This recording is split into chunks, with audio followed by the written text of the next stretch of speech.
आपके अपने YouTube channel जन्नत academy powered by Chanakya online academy. मैं देवेश वर्मा स्वागत करता हूं आपका आपके किरण मैथमेटिक्स की सीरीज में। तो आज हमारी इसमें जो सीरीज है इसका चौथी क्लास है, फोर्थ क्लास है और टॉपिक चल रहा है इसमें रेशो का। तो किरण मैथमेटिक्स 11500 क्या है? किरण 11500 किरण पब्लिकेशन है। किरण पब्लिकेशन का ये बुक है mathematics 11500 plus. 11500 plus means 11500 question इसमें शामिल है। किस सब्जेक्ट के? एसएससी के थ्रू होने वाले जो डिफरेंट एग्जाम है उनमें आने वाला जो मैथमेटिक्स है उसके 11500 क्वेश्चन का मिलता है कलेक्शन। और आपको इसमें 2011 से 2022 तक के सारे प्रीवियस ईयर क्वेश्चंस का कलेक्शन मिल जाता है। तो बेहद जरूरी है कि अगर आप तैयारी कर रहे हैं एसएससी की तो उस एग्जाम के लिए प्रीवियस ईयर आए हुए क्वेश्चन को अध्ययन जरूर कर लें, क्योंकि एसएससी में क्वेश्चन रिपीट होते हैं। इसके बाद दूसरी बात आती है कि बुक आपको आपके नजदीकी किसी भी बुक स्टोर पर मिल जाएगी। बात यह है कि अब उन क्वेश्चंस को हम जल्दी कैसे करें, उसके लिए आपको हेल्प करेगा हमारा यूट्यूब चैनल। यहाँ पर आपको मिलता है इस पूरी बुक का सॉल्यूशन। तो इस बुक के सॉल्यूशन के लिए आपको डाउनलोड करना है हमारा एप्लीकेशन और वहां से मिलने वाला है आपको इस किरण का कोर्स। तो उसके लिए ये नंबर है, आप यहाँ कांटेक्ट कर सकते हैं या वीडियो के डिस्क्रिप्शन में जाकर के आप एप्लीकेशन को डाउनलोड कर सकते हैं, या कमेंट सेक्शन में आपको लिंक मिल जाएगा, वहां से भी आप एप्लीकेशन डाउनलोड कर सकते हैं। तो चलिए, टॉपिक क्या है हमारा? टॉपिक है हमारा रेशो एंड प्रोपोर्शन, अनुपात समानुपात। 3 क्लास हो चुकी हैं, अगर आपने क्लास नहीं देखी तो देख लीजिएगा। 2 टाइप इसमें हम कवर कर चुके हैं और आज हमारा चलने वाला है टाइप नंबर 3। तो बिना देरी करते हुए शुरुआत करते हैं टाइप 3 की। पहला क्वेश्चन आपके सामने। तो क्वेश्चन हुआ ये, पढ़िएगा। क्वेश्चन है P अनुपात Q प्राप्त करने के लिए X अनुपात Y के प्रत्येक पद में क्या जोड़ें कि P अनुपात Q मिल जाए। ठीक है, तो अगर बात करें सॉल्यूशन की, सॉल्यूशन तो इसका बेसिक करिएगा तो उसमें तो स्टेप बन जाएंगे। आप जल्दी करना चाहते हैं तो जल्दी हो जाएगा, वो भी हम डिस्कस करेंगे। पहले मैं आपको एक बार बेसिक समझा दूं कि बेसिक इसे किस तरह से किया जाना चाहिए। तो सवाल यह है P अनुपात Q को प्राप्त करना है तो एक्स वाई में क्या जोड़ें। तो ऐसा करते हैं, हम एक्स अनुपात वाई में के जोड़ देते हैं। तो ये x प्लस के हो जाएगा और ये y प्लस के हो जाएगा और ये बराबर हो जाएगा p बटे क्यू के, क्योंकि हमें तो p अनुपात q पता करना है ना। सही है, बस क्रॉस मल्टीप्लाई। तो ये हो जाएगा P x x Q x plus Q के बराबर पी वाई प्लस पी के। अच्छा, चारों ऑप्शन में आप देख रहे हैं सभी में P minus Q, P minus Q, P minus Q, P minus Q है। मतलब P में से Q हटाना है, ये बात डिसाइड हो चुकी। तो P में से Q हटाना है तो ऐसा करते हैं P के इधर रखते हैं, इस Q के को उधर लाते हैं, Py को इधर। तो ये होगा Q X minus P Y बराबर पी के माइनस क्यू के कॉमन ले लो। Q X minus P Y बराबर के common P minus Q, divide लगा दो, के बराबर Q X minus P Y divide P minus Q. तो या तो इस तरह से आप सॉल्व करेंगे तो आपका आंसर सेकंड वाला मिल जाएगा। ये हो गया इसका एक बेसिक सॉल्यूशन। तो या तो आप इसे बेसिक सॉल्यूशन ऐसे कर लीजिए, या फिर इसमें एक ट्रिक होती है जो इस तरह के सभी सवालों को निपटाने में सक्षम है, हम उसकी बात भी कर लेते हैं और वो कैसे काम करती है उसको हम और समझ लेते हैं। ठीक है, तो ये तो हुआ हमारा बेसिक सॉल्यूशन। आप ऐसे करके आंसर तक पहुंच सकते हैं। दूसरा, ऐसे सवाल आपको मिलेंगे बहुत सारे। ठीक है, तो अन्य जो सवाल होंगे उन सभी के लिए क्या करिएगा, जोड़ना किसमें है भाई? जोड़ना है एक्स वाई में, ऊपर लिख दो। और चाहिए क्या जोड़ने के बाद? पी क्यू, नीचे लिख दो। ठीक है, अब क्या होगा?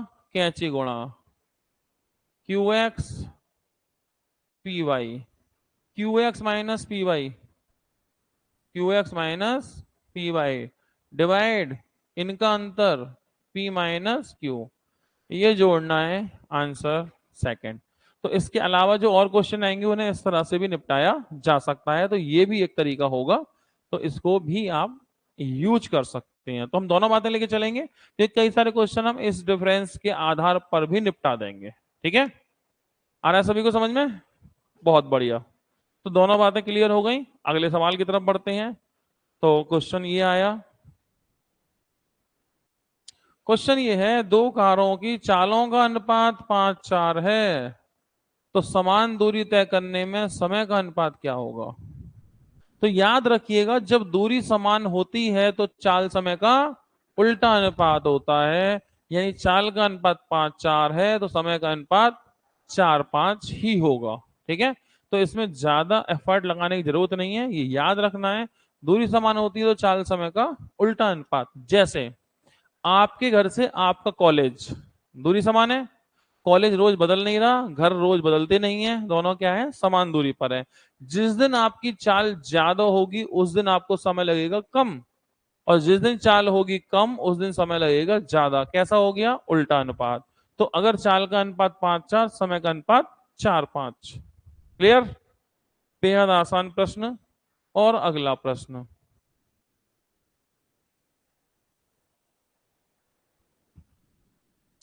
A/B बराबर है 2/3, B/C बराबर है 4/5। पूछा है AB/BC रेशो क्या होगा। एक काम कर सकते हैं आप इसमें, AB/BC उल्टा एन चल जाएगा ना, A/B B/C, तो इसमें लगा देंगे हम उल्टा एन। उल्टा एन क्या होता है, मैंने पहली वाले लेक्चर में समझाया था। देखो A/B कितना दिया है, A/B दिया है 2:3। ठीक है, और B/C कितना दिया है, B/C दिया है 4:5। इसमें लगा दो उल्टा एन। अब ये उल्टा एन क्या होता है, तो जो ABCD में एन होता है ना, इसको पानी में देखें तो ये उल्टा एन बन जाता है। ठीक है, तो अब ये हो जाएगा ABC का रेशो 4×2 = 8, 4×3 = 12 और 5×3 = 15। ये बन गया रेशो। क्या पूछा है?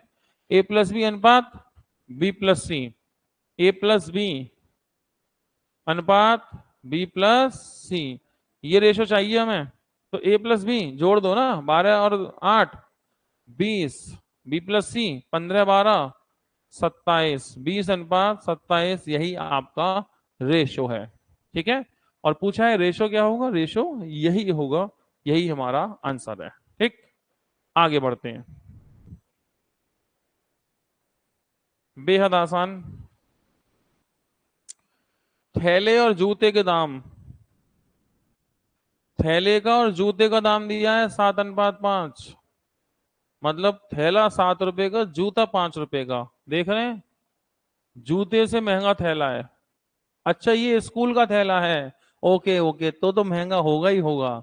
स्कूल बैग है ये, तो कीमत इसकी बेशकीमती है फिर तो ये। ठीक है, कौन सा बैग है ये? School bag. मैंने थैला ही पढ़ा, स्कूल नहीं पढ़ा। ठीक है, तो फिर तो इसकी कीमत अनमोल है। यही तो है स्कूल का थैला, जो आपको यहां तक ले आया और आगे तक लेके जाएगा, तो फिर तो ये बेशकीमती हुआ। तो अनुपात है 5:7:5, और इनका अंतर कितना है, 200 रुपए का। चलो, तो 7 और 5 में कितने का अंतर, 2 का, और वैसे 200। 2 = 200, 1 = 100। तो जूते की कीमत 5 = 500। ठीक है, 500 रुपए का है जूता, इतनी सी बात है। ठीक, चलिए अगले प्रश्न की ओर बढ़ते हैं।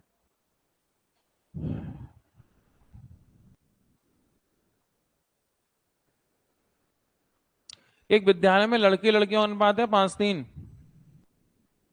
लड़के लड़कियों का अनुपात कितना है, 5:3। अगर 50 लड़के विद्यालय छोड़ दें और 50 लड़कियां विद्यालय में आ जाएं, 50 जाएं इधर 50 आए, अनुपात हो जाएगा 9:7। तो पूछा है लड़के कितने लड़कियां कितनी है वगैरह वगैरह। ये बताओ,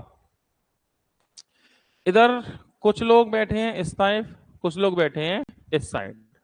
अगर मैं दो बच्चे यहाँ से उठा के इधर बैठा दूं या दो बच्चे यहाँ से उठा के इधर बैठा दें, तो क्या होगा, अनुपात बदल जाएगा ना, रेशो बदल जाएगा। अभी रेशो कुछ और है, इधर से इधर शिफ्ट करेंगे रेशो कुछ और होगा। लेकिन क्लास में कोई नया बच्चा आ नहीं रहा और क्लास से कोई बच्चा जा नहीं रहा, टोटल करने पे क्या आएगा, बराबर।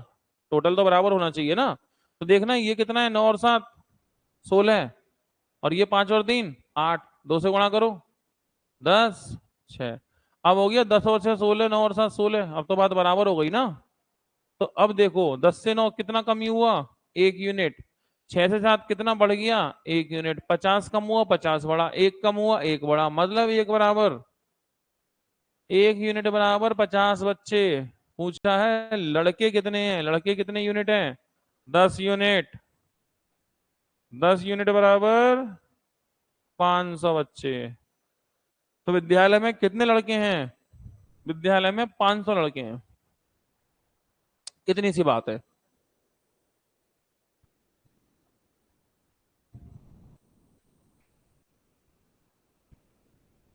दो असमान संख्याओं में प्रत्येक से छोटी संख्या का आधा घटाया जाए। प्रत्येक से छोटी संख्या का आधा घटाया जाए, फिर परिणामी संख्या में बड़ी संख्या छोटी से 5 गुना है, तो बड़ी और छोटी का अनुपात क्या है?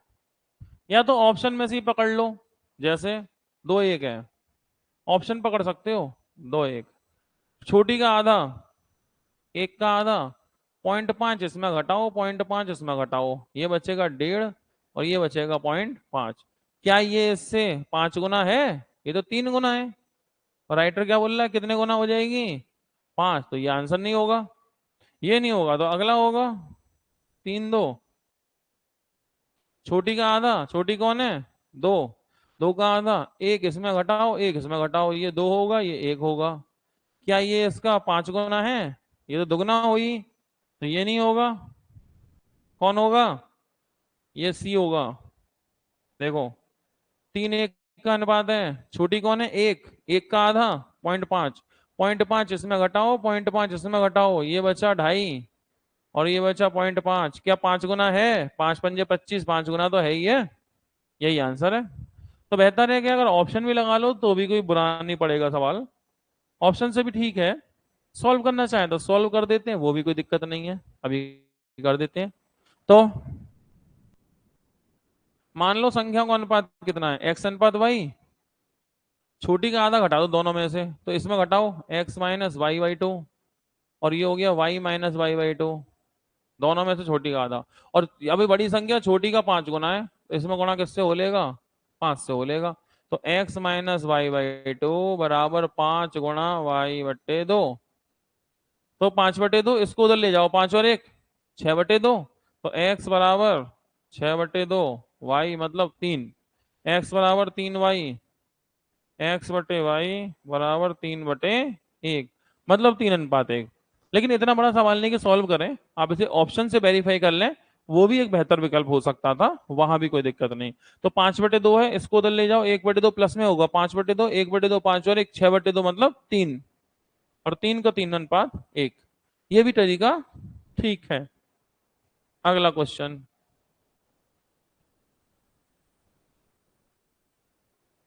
पहली दो संख्याओं का अनुपात है 8 9, और अगली का है 3 4।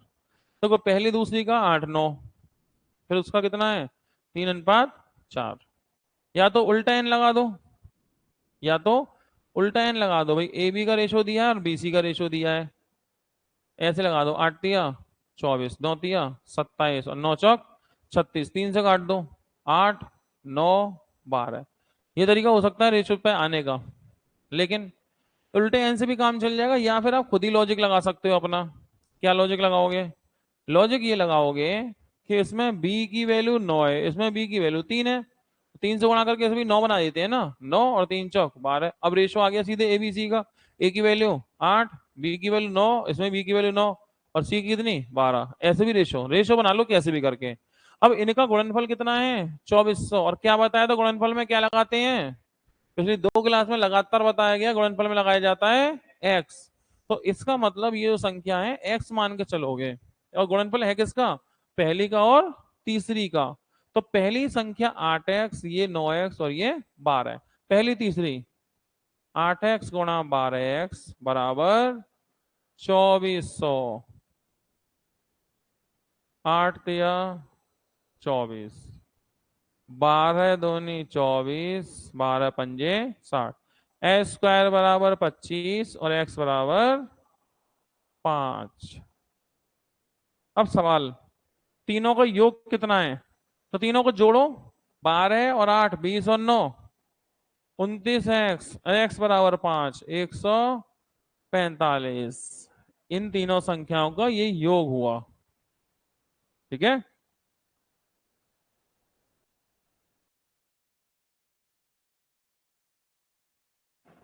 हो गया। अगला क्वेश्चन ये लीजिएगा। इसके मैंने फॉर्मूले लिखाए थे आपको, भूल तो नहीं गए? शायद पहली क्लास में लिखाए थे। ये है ए, ये है बी और ये है सी। और मैंने फॉर्मूला लगाया था पहली वीडियो में स्टार्टिंग में, ए बी सी का चतुर्थानुपाती फोर्थ प्रोपोर्शनल। अगर नहीं देखी तो पहली वीडियो देख लेना। और वो फॉर्मूला था बी सी अपॉन ए। तीन फॉर्मूले थे, ए बी का मध्यानुपाती अंडर ए बी का तृतीयानुपाती B square upon A B C का चतुर्थानुपाती बी सी अपॉन ए। तो बी सी अपॉन ए मतलब 16 × 18/12। 6 दूनी 12, 6 × 3 = 18, 2 से कट गया 8 और 8 × 3 = 24। और ये हो गया आंसर। ठीक है, तो ये फॉर्मूले का पार्ट था, फॉर्मूले में मेंशन किया गया था। ठीक, अगला क्वेश्चन।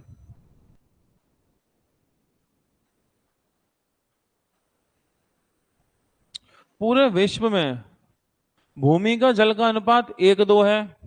उत्तरी गोलार्ध में 2:3 है, दक्षिणी गोलार्ध में अनुपात क्या होगा? ठीक, ये बताओ।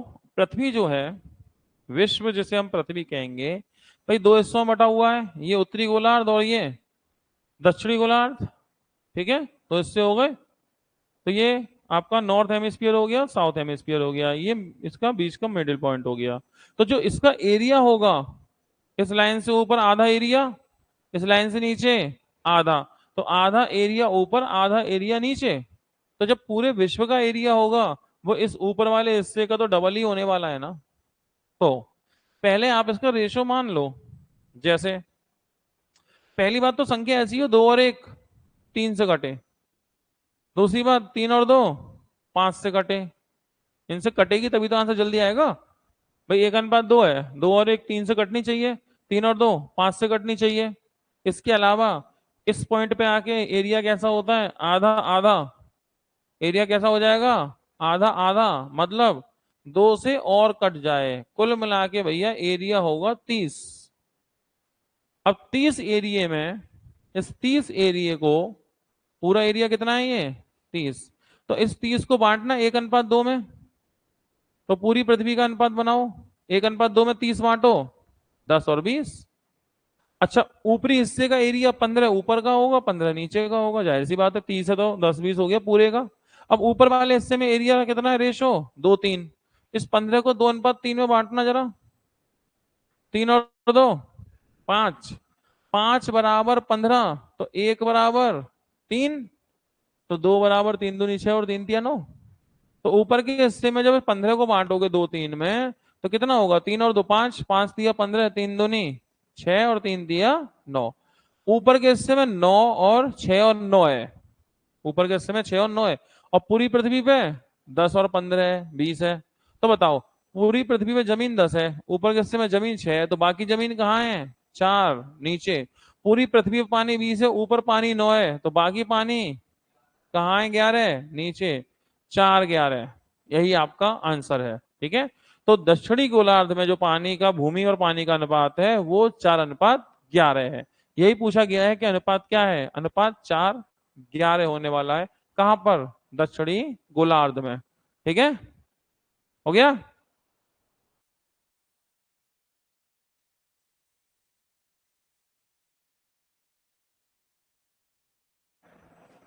अगला सवाल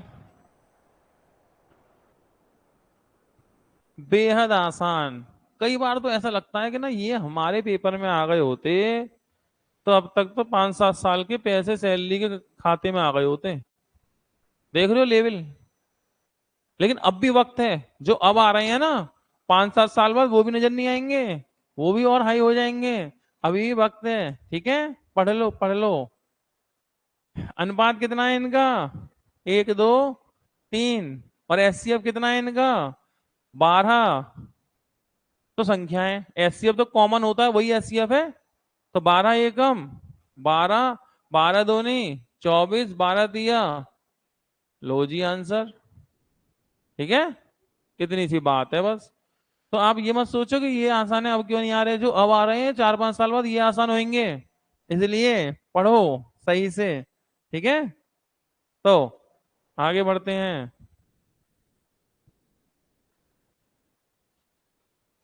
देखो ये वही आ गया जो अभी पढ़ा था हमने। 11 15 में क्या घटाएं कि 2:3 बन जाए, वैसे ही कर दो जो तरीका बताया था। 11 15 में क्या घटाएं क्या अनुपात हो जाए, 2 3। तो ऐसा करो, 11 तिया 33, 15 दूनी 30, इनका अंतर 3 और बटे में इनका अंतर कितना, 1/1। याद आ रहा है अभी पीक्यू वाला सवाल कराया था जो, वही ट्रिक लगा दी हमने इसमें देखो। तो सीधे ट्रिक बना देंगे ना, 11 तिया 33, 15 दूनी 30, इनका अंतर डिवाइड में नीचे वाला नंबर 1। तो 33 में 3 गया 3, 3/1 मतलब कौन होगा 3। तो 3 घटाओ भैया दोनों में से, दोनों में 3 घटाओगे तो 2:3 का अनुपात ही बनेगा। ठीक है, तो दोनों में से क्या घटाना है, 3 घटाना है। ओके चलिए।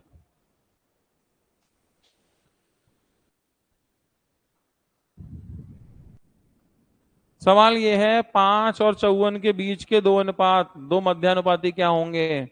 तो 2 और 54 के बीच दो अनुपात पता नहीं, अनुपात पता नहीं, अनुपात 54, बीच के दो नंबर गायब हैं। एक फॉर्मूला होता है, मध्य पदों का गुणनफल बराबर बाह्य पदों का गुणनफल। 54 दूनी 54 दूना 2, 108। तो बीच की दो संख्याओं गुणा और के 108 आना चाहिए, तभी तो बात बराबर होगी। मध्य पदों का गुणनफल बराबर बाह्य पदों का गुणनफल। तो कौन 108 देगा, 18 × 108। खत्म कहानी, सही है, बस यही आंसर है। भाई उनका भी 108 इनका भी 108, तो यही है वो संख्या जिनकी आपको तलाश थी, क्योंकि और किसी का 108 नहीं आएगा, फिर तो गड़बड़ हो जाएगी। ठीक है, अगला प्रश्न।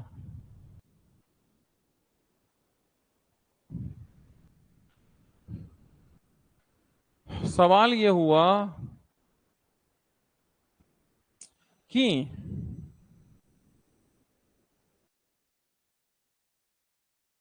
a प्लस बी प्लस सी बराबर ये है और a² b² c² बराबर ये है, एबीसी का रेशो क्या होगा। ये रेशो की जगह थोड़ा क्वेश्चन एलजेब्रा का ज्यादा मानो। एलजेब्रा में एक फॉर्मूला आता है, पढ़ा हो तो।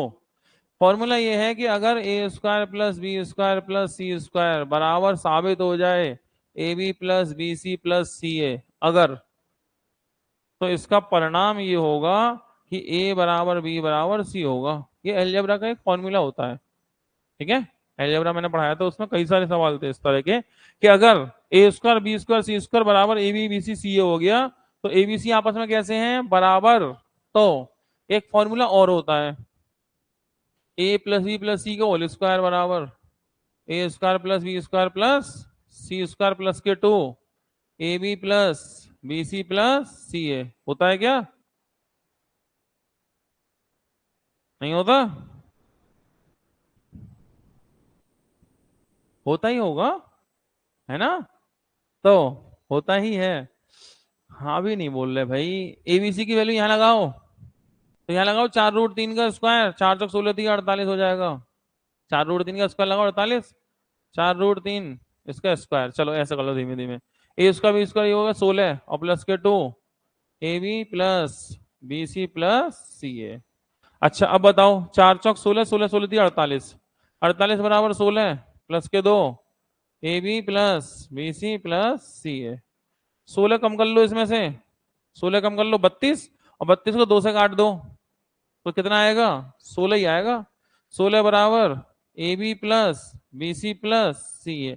अब ये बताओ, ए बी बी सी सी ए की वैल्यू कितनी, 16। a² b² c² की वैल्यू कितनी, 16। इसका मतलब a²b² c² बराबर हो गया ए बी बी सी सी ए के। और अगर a²b² c² बराबर निकला ए बी बी सी सी ए के, तो ए बी सी का रेशो क्या है, बराबर। और बराबर को क्या कहते हैं, 1:1। आंसर ये हो गया अलजेब्रा से रिलेटेड रेशो का क्वेश्चन। ठीक है, तो अलजेब्रा से रिलेटेड है लेकिन रेशो है। ठीक, तो आंसर चूंकि रेशो बराबर है, चूंकि ए बी बी सी सी ए ही 16 हो गया, और a²b² c² भी 16 हो गया, और 16 बराबर 16 हो गया, तो ये कहा जाएगा कि भाई इनका अनुपात क्या होगा, 1:1 होगा।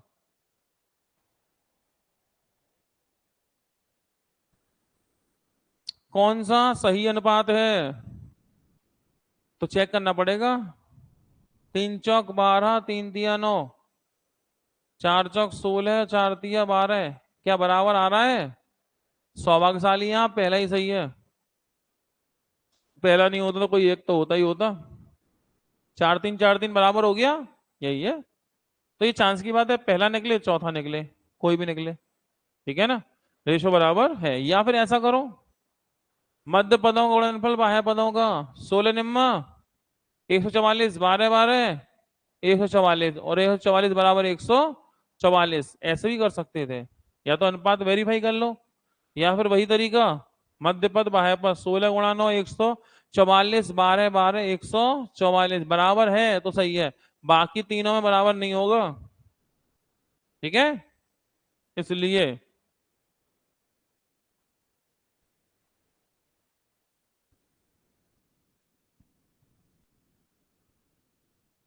उल्टा एन लगा दो इसमें। तो ए अनुपात बी 2 3, बी सी 3 7।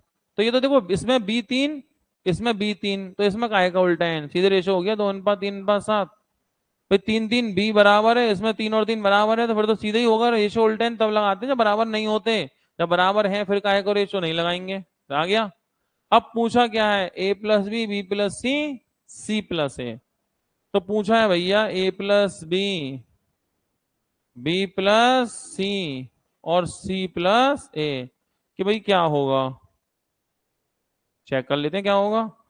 3 और 2 5, 7 और 3 10, सी ए 7 और 2 9, 5 10 9, आंसर होगा थर्ड, 5 10 9। यही रेशो है जिसकी आपको तलाश थी, ठीक है। अगला प्रश्न रेशो का है, लेकिन अलजेब्रा से कनेक्टेड है, फॉर्मूले की जरूरत पड़ेगी आपको।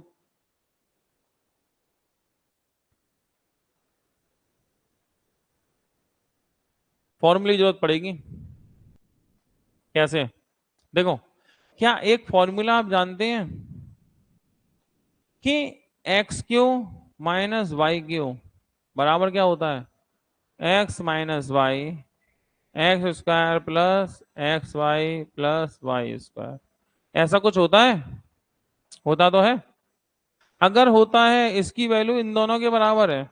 अगर मैं डिवाइड कर दूं इसमें, किससे, ए स्क्वायर वाई स्क्वायर और इससे, तो जब डिवाइड करूंगा इसमें A square plus X Y plus Y square, तो मतलब इसका है इधर भी किया है। अब जब इधर भी किया है तो जाहिर सी बात है कट जाएगा, क्या बचेगा, एक्स माइनस वाई नहीं बचेगा। और एक्स माइनस वाई का मतलब 5 अनुपात 1 मतलब 5। तो कह सकते हैं कि एक्स माइनस वाई बराबर 5, एक्स माइनस वाई बराबर 5 अनुपात 1 मतलब 5 ही है, क्योंकि जब इसमें इससे डिवाइड करूंगा तो रेशियो तो वही बन गया। कटने के बाद क्या बचा, एक्स माइनस वाई। दूसरा फॉर्मूला एक आपने पढ़ा होगा कि ए स्क्वायर माइनस वाई स्क्वायर बराबर होता है एक्स प्लस वाई और एक्स माइनस वाई। ऐसा करो, ए स्क्वायर वाई स्क्वायर और ये एक्स वाई, इसमें एक्स माइनस वाई से भाग लगा दो, तो यहाँ भी एक्स माइनस वाई से भाग लगाऊंगा, जो कि कट जाएगा, क्या बचेगा, एक्स प्लस वाई। तो यहां से बचेगा एक्स प्लस वाई, और इसकी वैल्यू कितनी होगी, 7 अनुपात 1 मतलब 7 ही होगी। अब जब 7 ही होगी तो एक्स वाई का मान जोड़ के आधा घटा के आधा, ठीक है। तो जोड़ के आधा, एक्स अनुपात वाई की वैल्यू चाहिए अगर, तो 7 और 5 12 के आधे 6, घटा के आधा 7 में 5 गया 2 का आधा 1, जोड़ के आधा 6 और 1 7, 6 में से 1 गया 5। पूछा क्या है, 2x माइनस 3y। पूछा क्या है, 2x अनुपात 3y, माइनस नहीं है, 2x और 3y, इसका मान क्या होगा, लगा देते हैं। x बराबर 6 दूनी 12, 3 एकम 3, 3 चौक 12, आंसर 4 1, यही आपका सही जवाब, ठीक है। हो गया, बहुत सुंदर। अगले प्रश्न की ओर।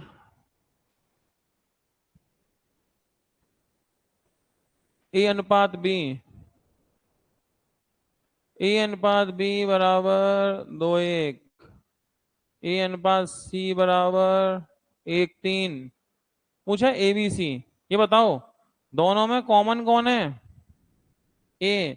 तो उल्टा एन तो चलेगा नहीं इसमें, उल्टा एन केवल तब चलता है जब रेशो बी पे खत्म हो बी पे शुरू हो। ये बी पे खत्म है लेकिन ये बी पे शुरू नहीं है, उल्टा एन तो भूल जाओ। तो फिर इसमें ए कॉमन है, ए बराबर होना चाहिए, यहाँ 2 है यहाँ 1 है, कैसे बराबर होगा बताओ? नीचे वाले में गुणा कर देते हैं, किससे? 2 से। 2 एकम 2, 2 तिया 6। अब सही है। ए का मान 2, बी की वैल्यू 1, सी की वैल्यू 3। 2 1 3, 3 दूनी 6 होगा। 6 6, 2 1 6। यही है आपका आंसर। 2 से किया है ना, 2 एकम 2, 2 तिया 6, ऐसे। ठीक।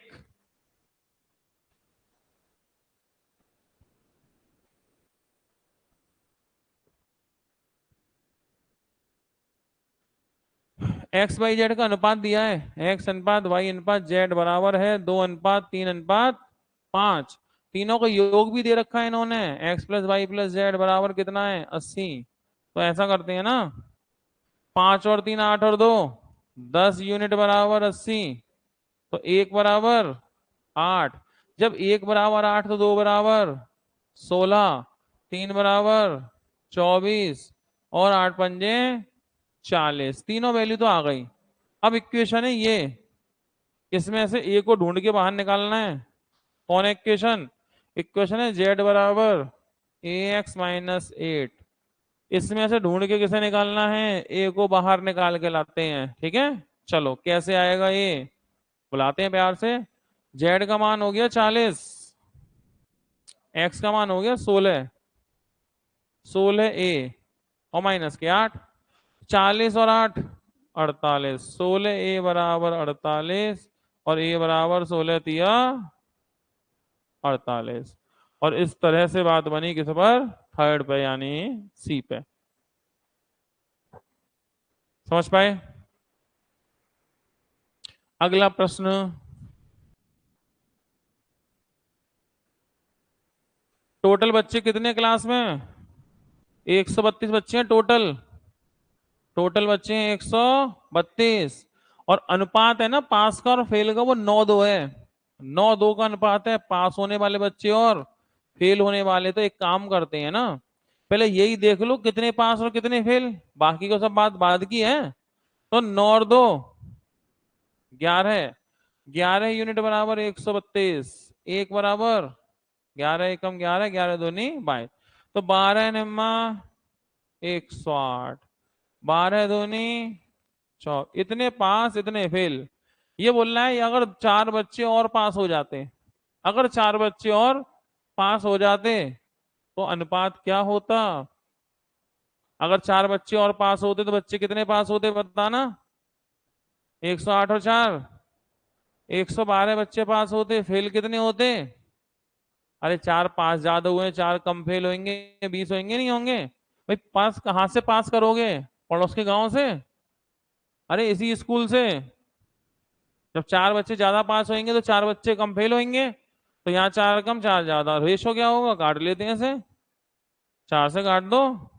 4 3 4 दूनी 8, 4 अट्ठे 32, 4 पंजे 20। 28:5 का अनुपात हो जाएगा बच्चों के पास और फेल होने वाले संख्या के अनुपात में। ठीक है, इतनी सी बात है। अगला प्रश्न,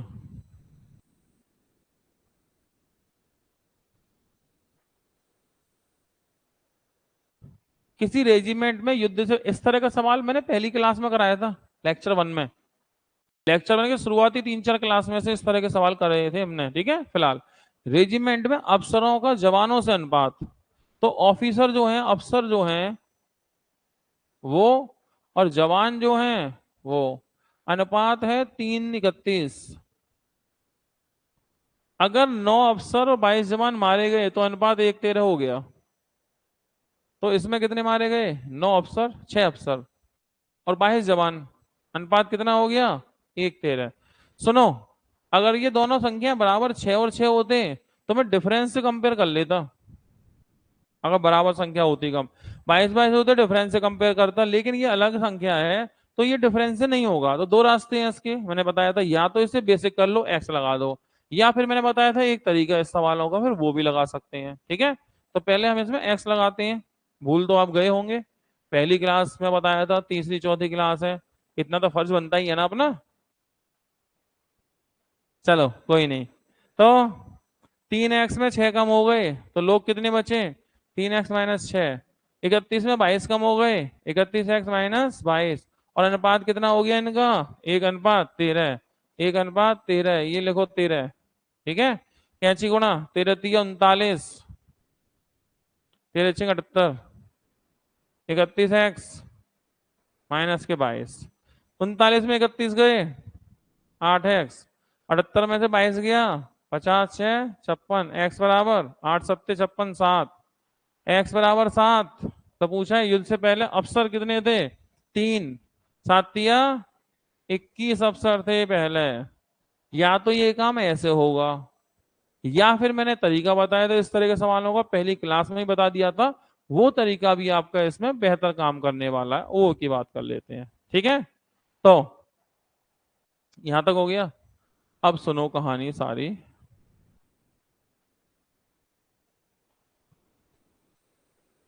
क्या अनुपात था इनका, 3:31।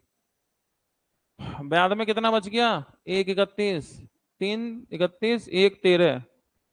1:13। और क्यों हुआ ऐसा, 6 लोग ये कम हो गए, 22 लोग ये कम हो गए, ऐसे ही हुआ है। 22 एकम 22, 13×5 = 78। 78 में से 22 गया, कितना बचा, 56। 13×3 = 39, 31 एकम 31, 39 में से 31 गया, कितना बचा, 8 बराबर इतना, 1 बराबर 7। ऑफिसर कितने हैं, 3 बराबर 7×3 = 21। ऐसे भी किया था हम लोगों ने सवाल। ठीक है, ये भी एक तरीका था, इसलिए उसे रिवाइज करते चलना संग संग। आई बात समझ में। तो इस तरह से हमारे क्वेश्चन हुए एक राउंड फिगर में 20, और ये क्लास होती है यहीं पे। अब इस पूरी वीडियो में आप हमारे साथ जुड़े रहे हैं, और अगर आपको सेशन अच्छा लगता है तो इसे आप लाइक करिए, और चैनल को सब्सक्राइब नहीं किया तो सब्सक्राइब कीजिए। और इस पूरे किरण के मैथ्स में आप जुड़ना चाहते हैं हमारे साथ, तो उसके लिए आपको डाउनलोड करना होगा हमारा एप्लीकेशन। कहाँ मिलने वाला है, प्ले स्टोर पर, जन्नत academy powered by Chanakya online study. और ये नंबर है, इस पर कांटेक्ट कर सकते हैं, या डिस्क्रिप्शन में आपको लिंक मिलेगा, या कमेंट सेक्शन में आपको वहां लिंक मिलेगा, वहां से एप्लीकेशन डाउनलोड कर सकते हैं, या कॉल और व्हाट्सएप आप छोड़ सकते हैं। तो आज इतना ही, मिलते हैं अगली क्लास में। जय हिंद। अगली क्लास में शुरुआत करते हैं आगे की बातों की।